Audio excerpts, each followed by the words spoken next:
Only those who were deemed worthy of receiving the information could learn from his or her guru. So yoga was seen as this sacred philosophy on life, meditation practice, that you would have to find a guru and find someone who would teach you the philosophy of it and teach you its practices. And as we covered in the history of yoga, our last meeting weekend, it didn't have anything to do with physical asana in the beginning. It was a series of meditation, seated postures, breath work. And then they realized, okay, the physical asana really is a big part of this as well. And then it started to evolve over time into more of what we think of as yoga.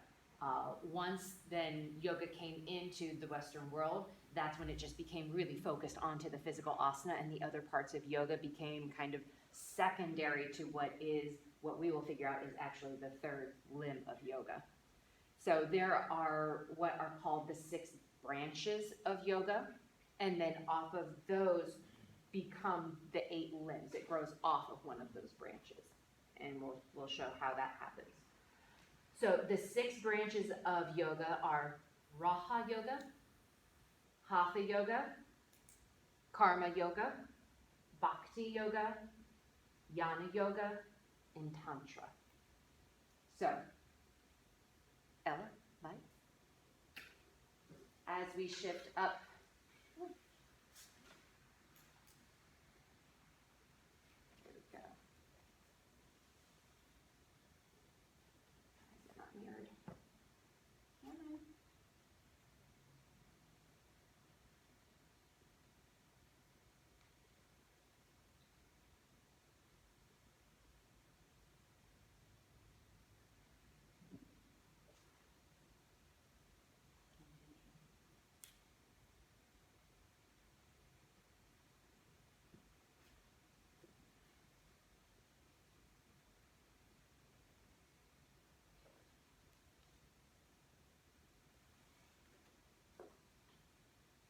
Okay, here we go.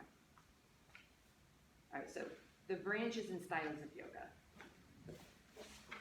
So as we go into the branches of yoga, we can go into our other form that shows the different branches into the 8 limbs of yoga. So here we go into the branches of yoga. We have Raha, Hatha, Karma, Bhakti, Jnana, and then Tantra Yoga. So as we see, if these are the main branches of yoga. Oh, shucks, guys. Here we go. Branches of yoga. Then we have the 8 limbs of yoga to the right of that had grown off of the branches. And then off of the 8 limbs of yoga, then we will have all the way to the far right the styles of yoga. So, Raha Yoga. See, now we're going to...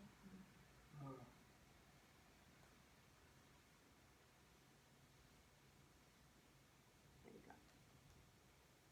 So, Raha Yoga. Raha means king or royal. This isn't in your thing, So you you'll want to these take notes. Yeah. Oh, Yours just has the outline you'll want to fill in. is there a dip in this one? Can you still see? You can brighten that too, I think, even with that light on, if you want. I think that's as bright as it goes. What if you brighten your screen on your phone, because it's mirroring? I can do that if you want to slide back just a little bit. Mhm. Is that better? Did it do anything? No, No? unfortunately.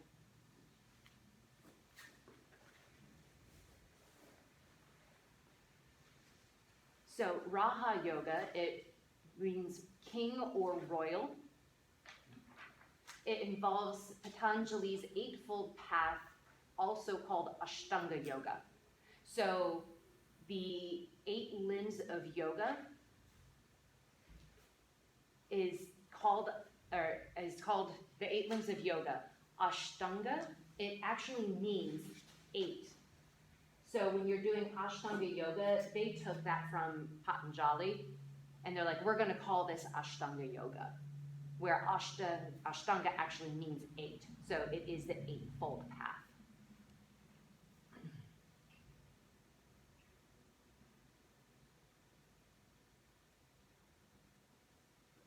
Raha Yoga is sometimes viewed as an umbrella over Hatha Yoga because it encompasses the goals of Hatha Yoga.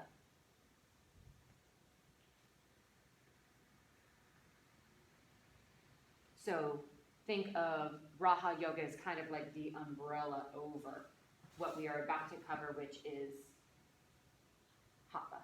So, sorry to interrupt, should we be writing this on the chart that looks like this, or the page Yep. that I just read? Nope, the ones that looks like this, and then I'm gonna have you fill in the page that you were just reading after. Yeah, so, yeah, mirror this diagram that you have. Yeah. And so, since Raha Yoga is the umbrella over Hatha Yoga, so it kind of encompasses it, Hatha, what we will cover in just a second, is considered like the mothership of yoga. So it's where the physical asanas first started coming in.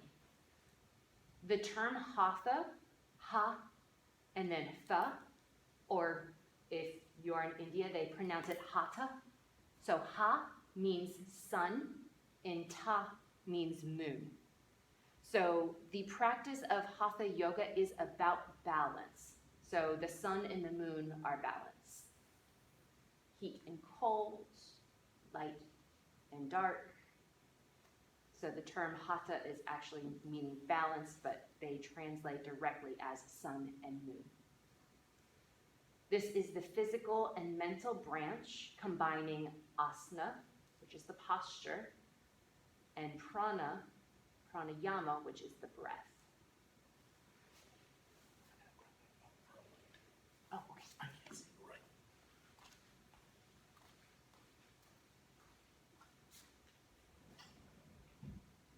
Oh yeah, guys, if you have your phones and you want to use the lights on your phone, that might be helpful.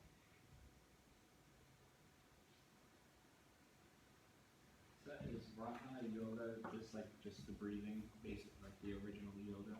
Yeah. And it's where the 8 limbs came off of.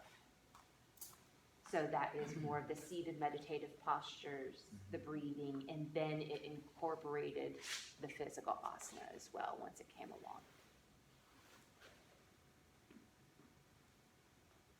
Right, okay, so Hatha is Raha, but with physical, essentially. Yes, yes.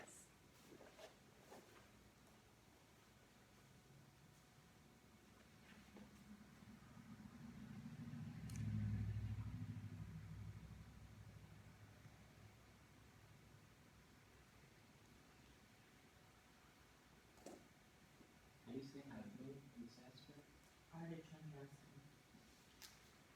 So no the, or no tha. No moon. No, Moon. no, no. Yeah, Because what's hat? Arda. Arda, sorry. Arda. Yeah, yeah.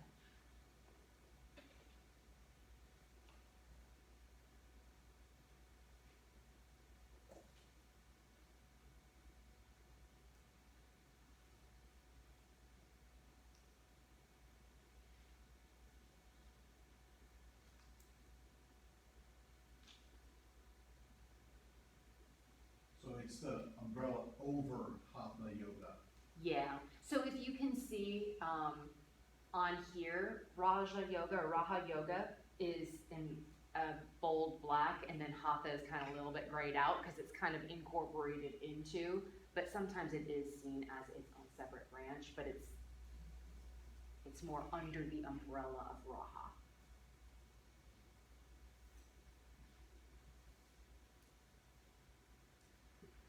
And then we have Karma Yoga. We are familiar with Karma Yoga because we do that here, but Karma Yoga is selfless action. So it's to work with awareness without attachment to fruits or outcome. It it gives meaning and direction to life. So this is the idea of giving out into community, and community will give back into you. Selflessly having a service, and then knowing that that is going to all encompass come around because everybody is putting something out, and therefore you will be getting so much more back. But doing selflessly, doing for others.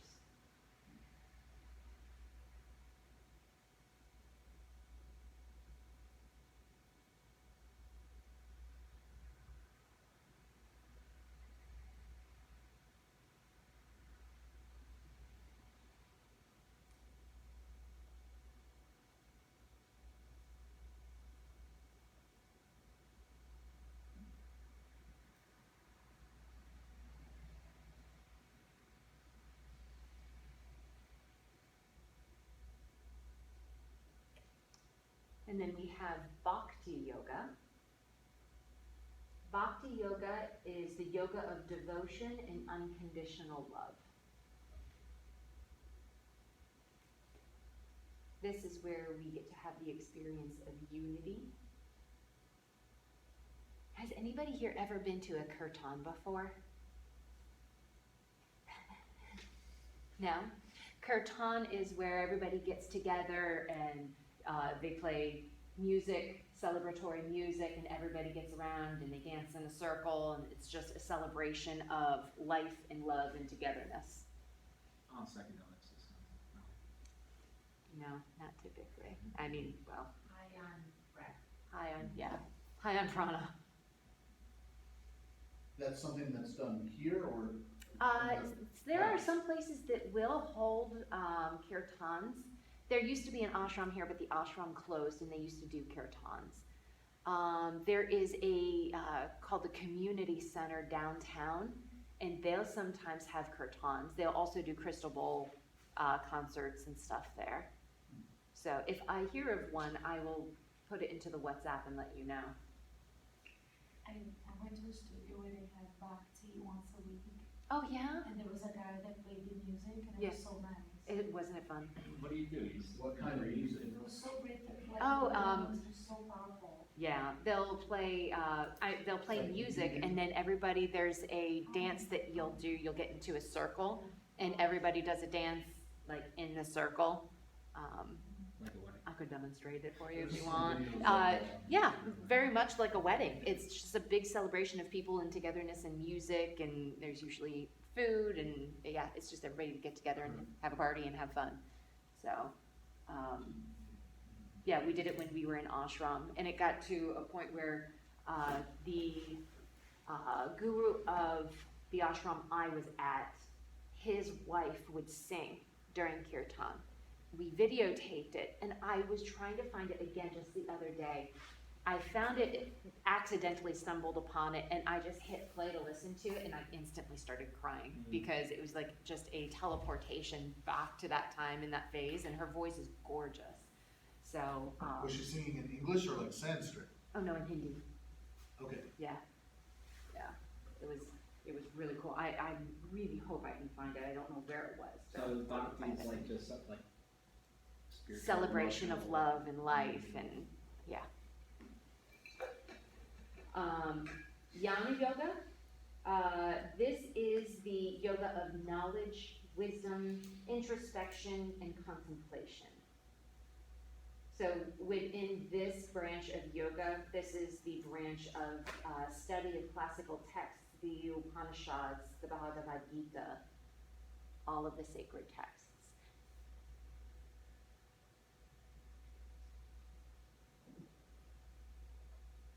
This incorporates self-inquiry to transcend mind's identity to your thoughts and ego.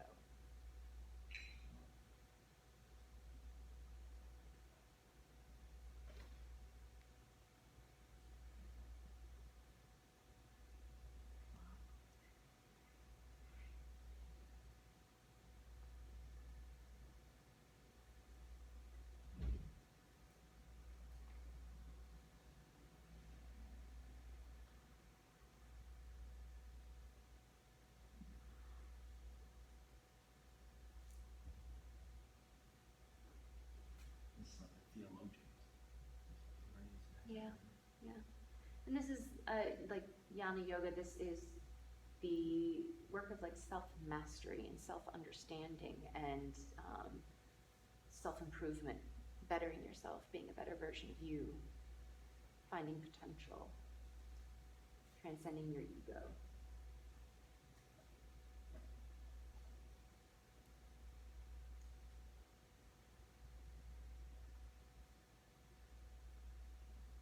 And then we have the sixth branch, which is Tantra Yoga. Oh, I don't think I write about this one. Should we just write on the back? Yeah, you can.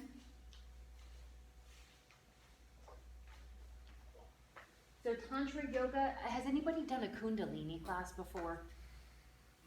Kundalini Yoga? It is not my favorite form of yoga, and it's not the physical asana that we think about it. And Kundalini, they'll do a lot of Kriya, and it's a lot of movement in order to move energy through your body and to release energy. If they say, you know, your body holds the score, keeps the score, you know, if you don't release it, you're gonna hold on to it, and it's gonna manifest to something inside of you. So if you don't express anger, frustration, if you don't talk about certain things, it's gonna stay in. So that's where Kundalini has these exercises or kriyas that are to move energy through and out of you or into you. There is one kriya where you just sit, and I can't remember, it's the kriya for like anger, and you make a certain hand gesture and you sit and you go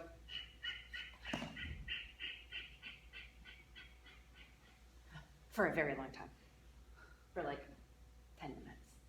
You do that. And it's amazing how quickly your arms will get tired. But that is part of Kundalini. She's supposed to release anger or build anger? Release. Depending on who you are. Yeah, right. So in Kundalini, you wear all white. It's a very different style of yoga. If you can find a Kundalini class to go to, I highly recommend it. Again, just go in with curiosity, because it is a big part of, you know, the history of yoga. It's just not one that the Western world really has embraced like they have with asana. So it's very interesting. So in Tantra Yoga, Tan, it translates as expansion, and Tra is liberation. So expansion and liberation, meaning the awakening of energy, which is your Shakti, and taking it to meet consciousness, Shiva. This includes Kundalini, Kriya, and Mantra. So like the moving of energy with Kundalini, they do a lot of other things where it's like, there was an instructor here years ago that she would do a lot of like Kundalini warm-ups in her practice, and you would sit and you would do like spinal circles like this, and then you reverse and you go the other way. They see this, what we call like midline of body. Energetically, it's called the Sushumna. And then you have the Ida and then the Pingala, which is your left energy center, right energy center, and they're seen as serpents that circle around your Sushumna, which allows your energy to build and then circle upward. So just like we'll get more into nadis, sympathetic, parasympathetic nerves, especially when we're starting to get into like breath work, but all of their exercises that you would do, I guess you would say, or things that you would do, is just to help move energy in your body. So Do Sikhs practice Kundalini? cheeks? Sikh. Oh, Sikh. Maybe. That I don't know. I will look that up and I'll let you know. Yeah. Actually, my dad was a Sikh. The Sikh? Yeah. What's a seat? It's a turban, but like I don't know. Is it a religion? Religious, yeah. Yeah. Hindu religion, yeah. Yeah, it might be Kundalini. It might be under a different title, but Is that like when you see the people do the belly breathing thing, it's like waving? that's part of yoga That's too. probably not. Yeah, yeah. That's six in grace? Pranayama in part of the, Breathing. cleansing practices, Dowdies, where they do all of that to help cleanse internal organs and stuff. Mhm. Yeah. So these are the 6 branches of yoga. And so now off of these 6 branches of yoga, as we talked about, Raha Yoga is see, it's not syncing with my phone, guys. Raha Yoga is the umbrella over Hatha Yoga. And so Hatha Yoga is what we all think of as a style of asana or a style of yoga that we'll go to, and that is a very just broad generic term. And from that Hatha Yoga is where now the limbs, which is Patanjali, as the asanas started to come into play, and then yoga really became codified to where it was more accessible to more people. That's where then Patanjali came in and he wrote the sutras. So Patanjali broke yoga down into these 8 limbs. Is that the sutras? There are the sutras, and within the sutras he speaks of the limbs.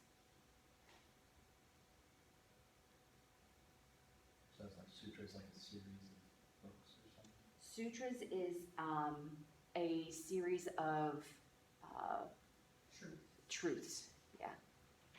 So as we get into the sutras, and we'll get into the sutras in a couple weeks, it's not a book that you sit down and you read from like, I'm gonna get through the first 2 chapters. You'll read one of the sutras and you have to sit with and you have to go, Yeah, it's like. let me think about this for a second. And then you kind of process it. And then you can go on to another sutra.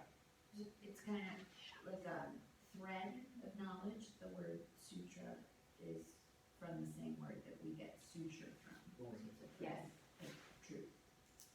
Is these slides that you have, is that something that we could have access to later? I'll upload it for you guys into the WhatsApp. My handwriting is bad in this Yes. setup. Yep. I'm writing it for the muscle memory, but I Okay. would love, like. that. Yeah, I'll upload this for you guys. It was a PowerPoint and I just couldn't find it and I didn't want to make you guys sit here and waste time to find it, so. So we have on the left, these are the branches of yoga here, not as commonly known. And then off of what we see on the top, Raha Yoga and then Hatha Yoga, you can see the line that goes over to the side into what is the 8 limbs of yoga. And now, the 8 limbs, this is where Patanjali came into play, and he's like, okay, we need to create some kind of organization for all of this. So we've created the 8 limbs of yoga, and then which off of the 8 limbs we have yamas, niyamas, asana, pranayama, pratyahara, dharana, dhyana, and then samadhi. So as we go down the limbs of yoga, you can see that asana is actually the 3rd limb. And so they go in order of kind of like the way you would start approaching them as if you were a new learner. You would start with your yamas and then working through your niyamas and then incorporating asana, working into pranayama. So from our asana, then that shoots over to where then we can see the different styles of asana, which we typically think of this as yoga. It's just the physical practices, the way the asana is broken down. And these are just a handful of examples of different styles of asana, which is hatha, yin, iyengar, ashtanga, restorative, power, vinyasa, anusara, and then bikram. So these are just going to be a couple examples of the different styles of asana. Yes. Okay, so these are just examples, these are not like. It's not In the all books, of them. like, Yeah, nope. These are just going to. Patanjali doesn't know who Bikram is. Absolutely not. Big lips. No, they didn't cross paths. Okay, because I would, Yeah. Thousands of years apart. The 8 limbs of yoga come from Hatha or Raja and Hatha? Well, Raja is the umbrella over Hatha, so it kind of incorporates Hatha. Okay. So then the 8 limbs came off of Hatha, which is a subset of Raha. Okay. Yeah.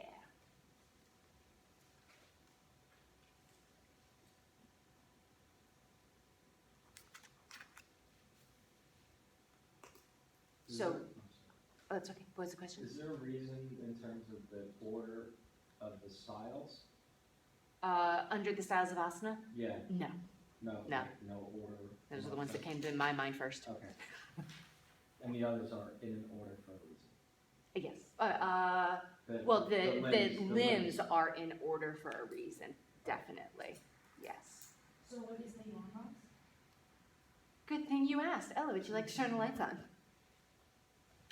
All right. So let's go back to where Chris was reading off of the diagram, back to the page that starts with 6 branches. And just to reinstill all of the branches of yoga, I'm gonna let you guys fill in those blanks just to help solidify what those are. So now 8 limbs of yoga. Anna, would you like to read under there?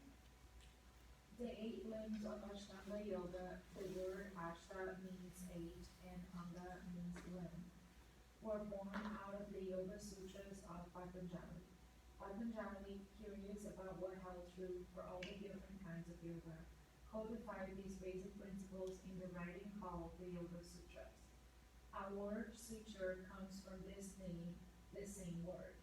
Think of these principles as weaving your life together in much the same way a surgical suture would thread your torn body together. We do not know who Patanjali was. Many believe it to be the name of several authors who contributed to the sutras. Interestingly, in Sanskrit, the name Patanjali has 2 meanings.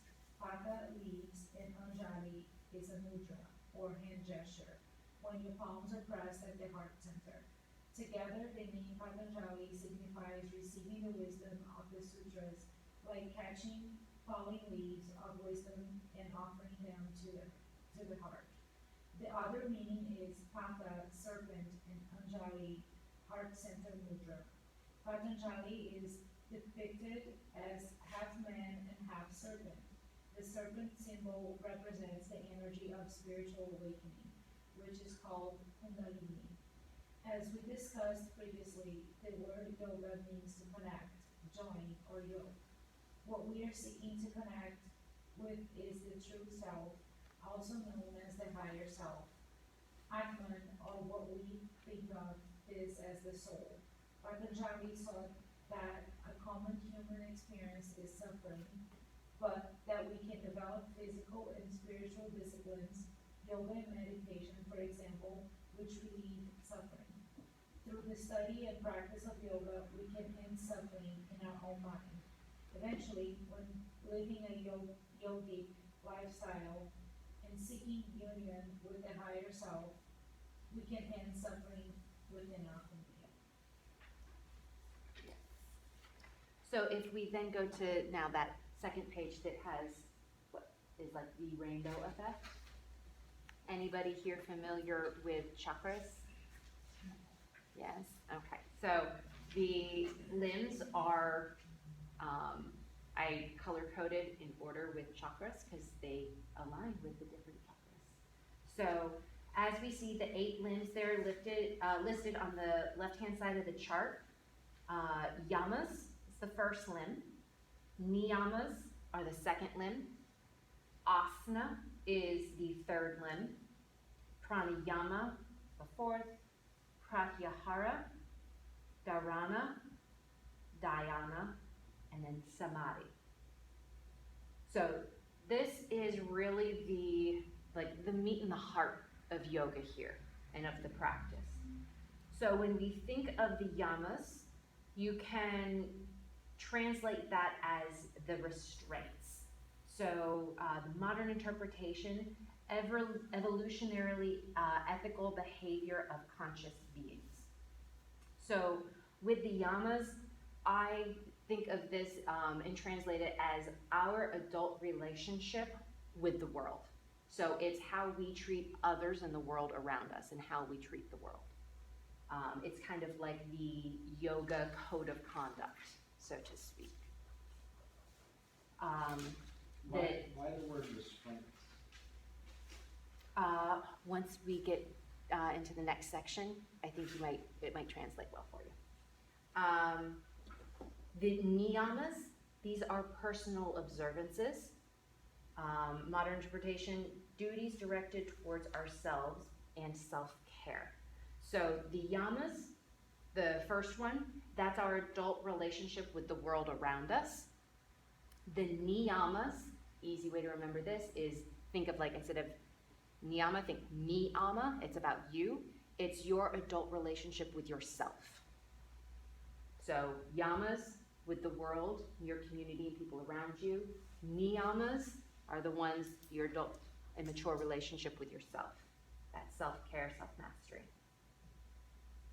Asana, we're all very familiar with this, it's posture.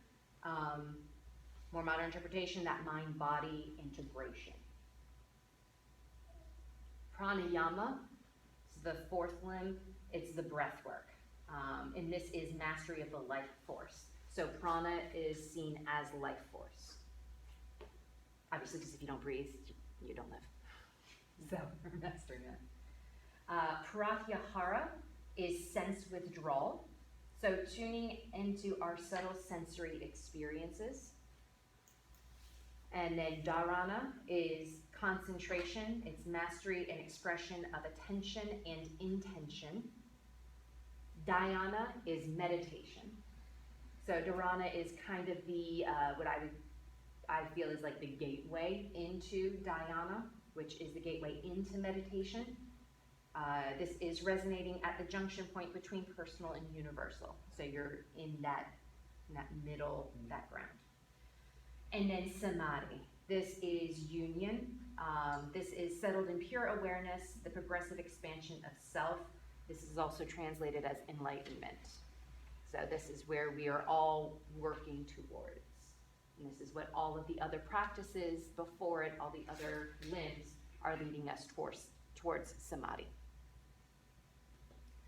So of the yamas and niyamas, we're going to put quite a bit of focus and study into these because they are, I feel, a beautiful part of yoga. And when I think of yoga, this is kind of like the first thing that I think about.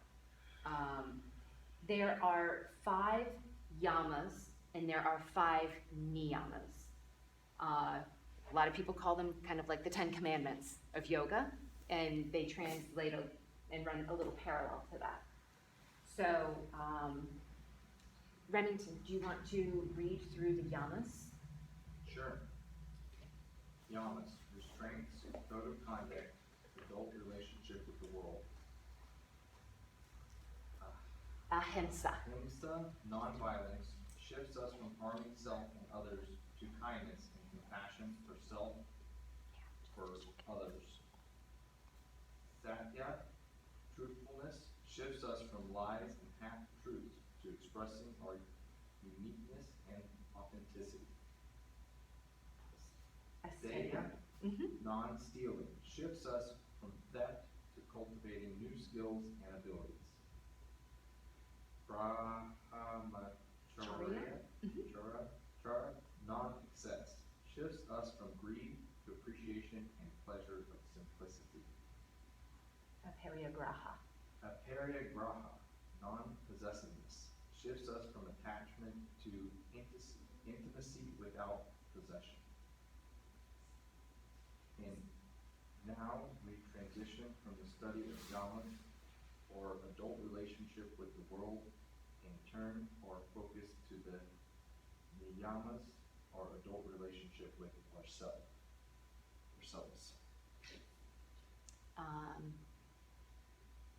Anthony, would you like to read? Sure.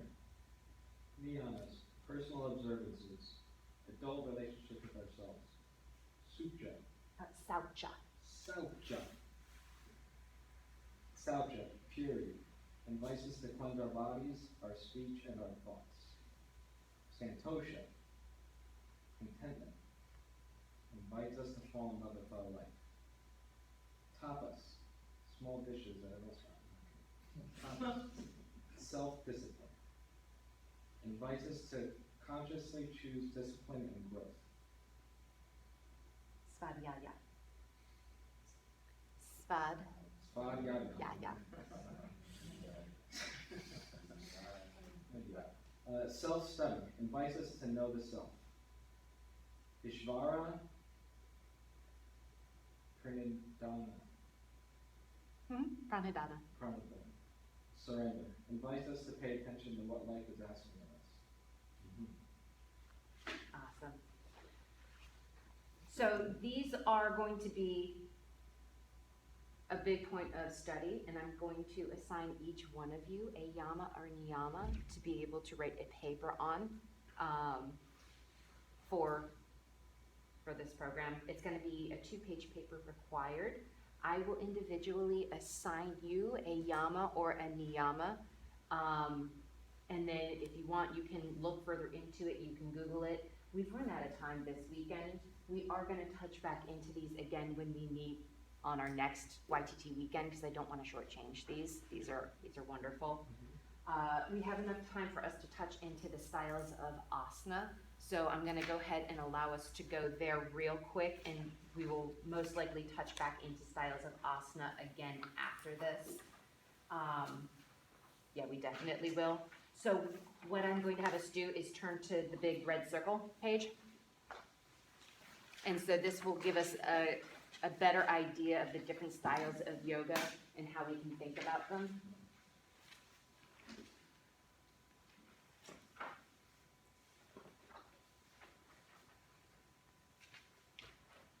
Right.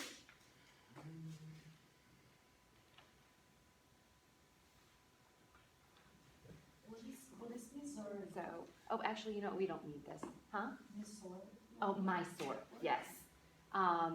So on the styles of asana, so the big red circle is hatha. Is hatha. So that's why we call hatha the mothership. All physical asana branched off of hatha. So one thing that is consistent within like hatha, a lot of the different styles of yoga have sun salutations in them. It's a very common thread. Not all do, but a lot of them do have sun salutations. But so hatha is the main mothership of yoga.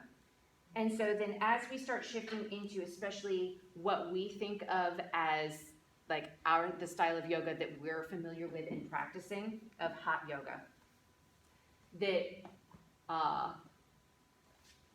Bikram is hot yoga, but not all hot yoga is Bikram. People confuse those two things, and that they'll think, oh, you do hot yoga, and they instantly will think of Bikram, and it's because of his great marketing ploy that he did, and he pushed Bikram through the US very strongly. So you'll see that here, under the circle of hot yoga, we have Bikram. Notice there's a little asterisk next to Bikram. It's because this is a style of yoga that has been trademarked. And so if you go to that style of yoga, you know what you're going to get. And then there is a circle down below that's vinyasa yoga. Vinyasa yoga is vinyasa flow or ashtanga yoga. Ashtanga has been trademarked and it is a branded style. It is a set series as well. Ashtanga yoga was the original vinyasa yoga. Every other style of vinyasa has come off of Ashtanga. I'm confused why vinyasa isn't, or this is hot vinyasa, right? Yes. Okay. So notice where those two circles overlap between hot yoga and vinyasa in the little Venn diagram.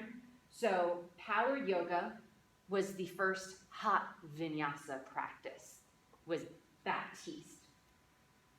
That is the branded style, but there is also hot vinyasa yoga, but that's referred to as power yoga. So you could interchangeably use the term power yoga or hot vinyasa. So what makes this vinyasa yoga power? It's because we've added heat.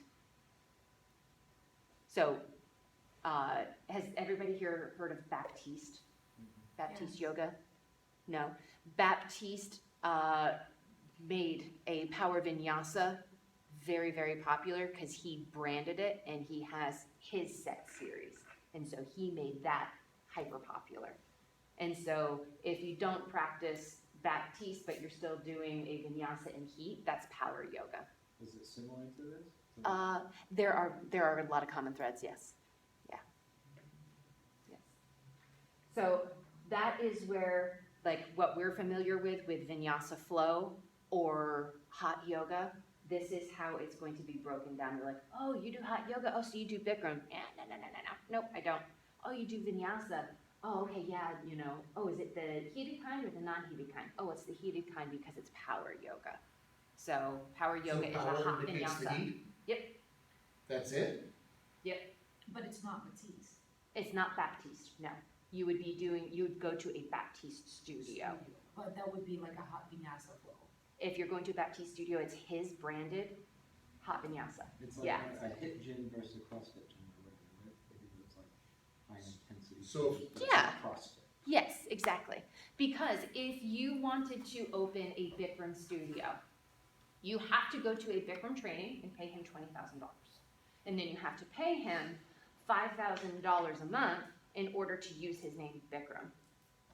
And then you can have a Bikram studio. And the same thing with Baptiste. You have to go through his lineage of training and you have to pay for all of those trainings. And then you have to pay royalties in order to have a Baptiste studio in order to use the name Baptiste. So it's branded. Like a franchise. Yes, yeah. So you have to buy into it in order to use that. So if you're going to like this studio, it's like gonna be a hot power studio. But now you have learned the urban branded series, urban set series. So if somebody asked me tomorrow, and I didn't wanna say, oh, I'm going to hot yoga, because then they might assume that it's been Bikram or something else. And that, I was describing what we do, I would say power vinyasa flow, Yeah. but not Baptiste, Right, with elements of Ashtanga, right? yeah, yeah. More you know, elements just of like- Baptiste, we're more similar to Baptiste. So we're closer to Baptiste than Ashtanga. Yeah, But you could just say power vinyasa flow, that is our Yeah. thing. yeah, hot vinyasa flow, or power vinyasa flow. Where's the Baptiste? Oh, you at? mean Bikram? No, we don't need Bikram. No So I'm vinyasa. trying to avoid saying hot. Baptiste. I'll Yeah, say power vinyasa. Yep. Power Yeah. means the hot, I vinyasa don't know is where his the ancestry is stuff. from, I think he's American. American guy. Baptiste. He's from California, but he's He looks, not Caucasian, yeah. so I'm not sure what his heritage is, but yeah. He's racially around now? ambiguous. Huh? Yeah. He's He's around still now. around. Oh, yeah, he's still around, yeah. It's amazing how like yoga's pretty interesting. It's all these brands and people branding themselves and Yeah, styles. yeah, Very lot of cars. so. And then other styles of yoga that we've probably heard of, Iyengar is also another branded style. Anusara is another branded style. We all know of Yin. Yin is not branded, no set series or anything there. It's also Chinese. It's also lineage. Chinese, yeah. Not Indian. No, that's actually, yeah, Chinese sounded. Yin yang. Yeah, yin yang. No. But It's with the young, Indian roots or Chinese lineage and roots altogether? Chinese, but it does incorporate a lot of postures from yoga. They must have paid But they have franchise. different names for them in Yin, so Yeah. they don't use the Sanskrit name. They, So, Which predate, I'm sorry, never mind. so when you do a vinyasa, a class that is, for example, hot flow yin, so it's a mixture of both of the vinyasa flow with the yin. Yeah. Oh, there's hot flow yin. Yes, Steph does her workshops. She I call them Oh, yin-yasas. Vinyasa. But that's a Yeah, half but half. a yin Yeah. class That's wouldn't be a cool. flow class. Did you do that workshop? Oh, Yin would, no, but she was saying you could do a half flow. Half Oh, yoga. got it. Sorry, I I'd like to try it. That's okay, yeah. Then there's restorative yoga, prenatal yoga, chair yoga, etc., the other ones that were listed. There's also, you can add some stuff to this, like we call jujitsu murder yoga. Murder yoga, okay, yeah, There's like 1,000 more different kinds of yoga.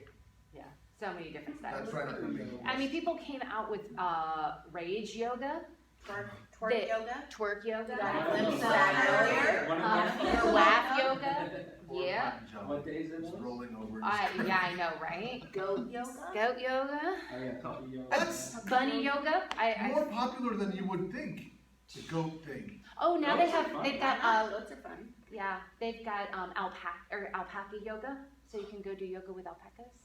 I mean, there's all kinds of things. So, yeah, I know.